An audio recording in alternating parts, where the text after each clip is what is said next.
प्रदोष व्रत कैसे करें? प्रत्येक महीने की कृष्ण पक्ष और शुक्ल पक्ष की त्रयोदशी के व्रत को प्रदोष व्रत कहा जाता है।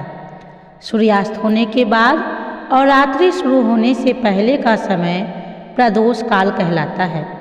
अलग अलग शहरों में सूर्यास्त का समय भी अलग अलग होता है, इसलिए प्रदोष काल दो अलग अलग शहरों के लिए अलग हो सकते हैं। हमारे धर्मशास्त्रों में अनेक प्रकार के व्रत एवं साधनाओं का वर्णन किया गया है। इन व्रत एवं साधनाओं को करके कोई भी व्यक्ति अपनी मनोकामना को पूरा कर सकता है। यदि पूर्ण श्रद्धा भाव से कोई व्रत किया जाता है तो ऐसा व्रत अवश्य फलदायी होता है। सनातन धर्म में ऐसे बहुत से व्रत हैं जिनको पूर्ण श्रद्धा भाव से करने पर मनुष्य अपने जीवन में पुण्य और लाभ अर्जित कर सकता है। लेकिन प्रदोष व्रत का हिंदू धर्म में बहुत ही महत्वपूर्ण स्थान है। प्रदोष व्रत भगवान शंकर को प्रसन्न करने के लिए एवं उनका आशीर्वाद प्राप्त करने के लिए किया जाता है। भगवान शिव शीघ्र ही प्रसन्न होकर आशीर्वाद देते हैं, इसलिए भगवान शिव को आशुतोष भी कहा जाता है।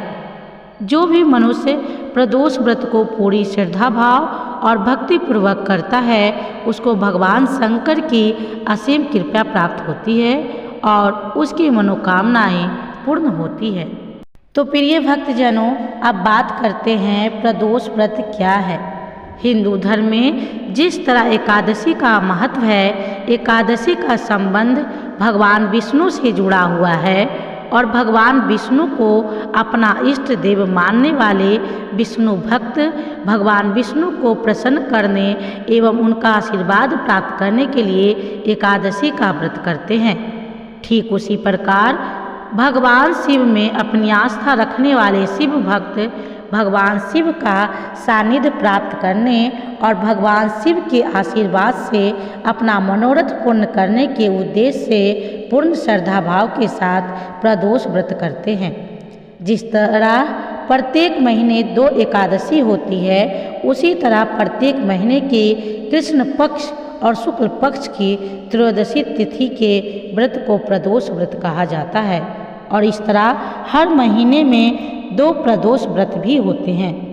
इस व्रत को प्रदोष व्रत इसलिए कहा जाता है कि एक समय चंद्रदेव को बहुत ही गंभीर रोग हो गया था और इस रोग के कारण उनको बहुत ही भयंकर कष्ट हो रहा था।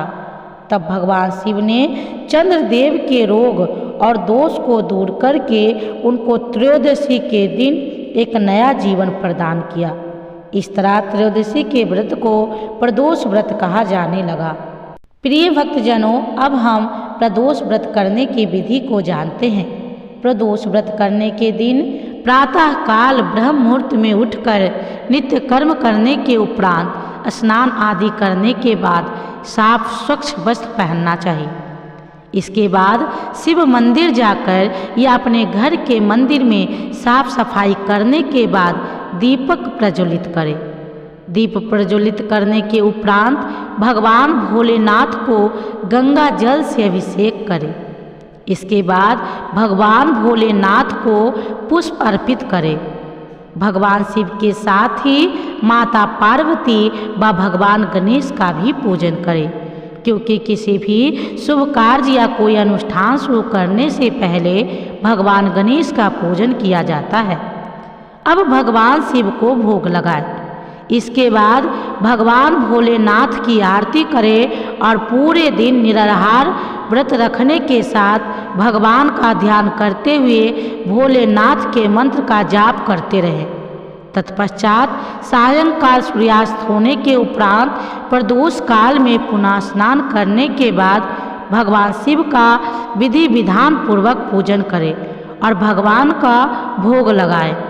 प्रदोष व्रत की पूजा करने का समय सूर्यास्त होने के बाद लगभग 1 घंटे तक रहता है, अतः प्रदोष व्रत के समय का विशेष ध्यान रखते हुए पूजा को संपन्न करना चाहिए। अब हम प्रदोष व्रत के पूजन सामग्री के बारे में जानते हैं।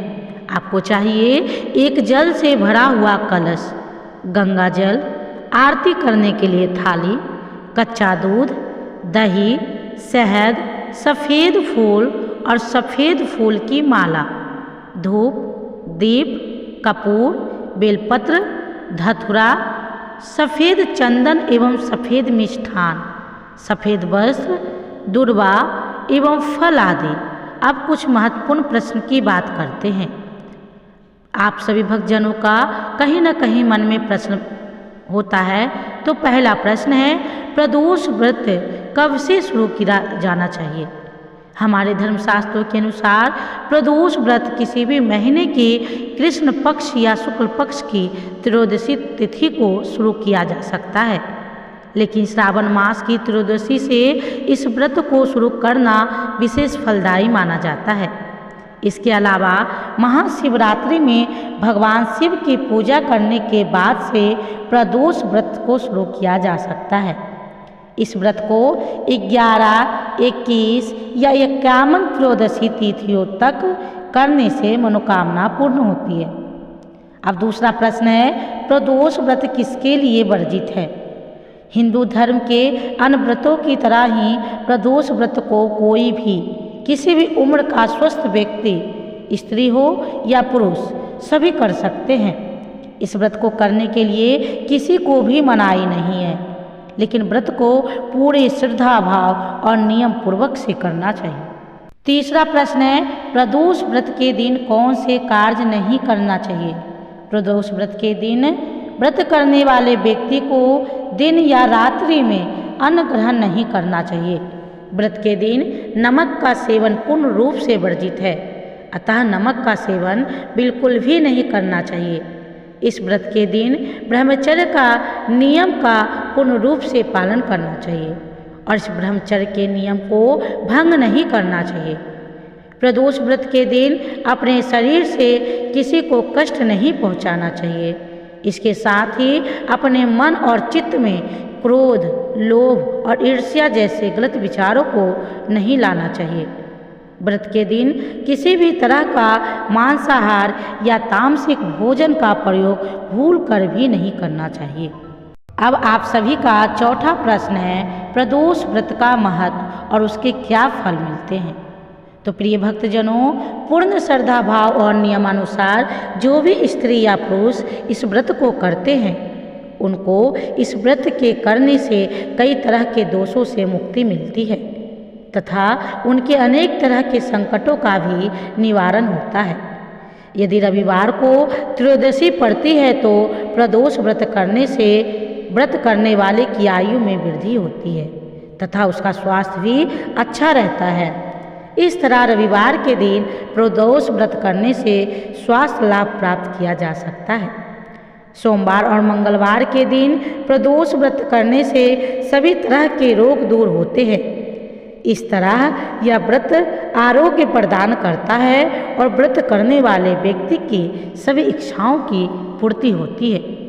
बुधवार के दिन प्रदोष व्रत करने से व्रतधारी करने वाले उपासक की भी सभी कामनाओं की पूर्ति होती है। यदि गुरुवार के दिन त्रयोदशी है तो प्रदोष व्रत करने से व्रत के फल से शत्रुओं का विनाश होता है। शुक्रवार के दिन किया जाने वाला प्रदोष व्रत सौभाग्य और दाम्पत्य जीवन की सुख शांति प्रदान करता है। शनिवार के दिन प्रदोष व्रत करने को संतान की प्राप्ति की कामना पूर्ण होती है। जब अपने उद्देश्यों को ध्यान में रखते हुए जब प्रदोष व्रत किए जाते हैं तो व्रत से मिलने वाले फलों में वृद्धि होती है। तो प्रिय भक्तजनों, ये थी प्रदोष व्रत की सारी जानकारी। अगर जानकारी अच्छी लगी हो तो आप हमारे चैनल द धार्मिक गुरु जी को सब्सक्राइब कर ले ताकि ऐसे ही वीडियो लाते रहे। और हाँ, कमेंट बॉक्स में श्री शिवाय नमस्तुभ्याम अवश्य लिखें।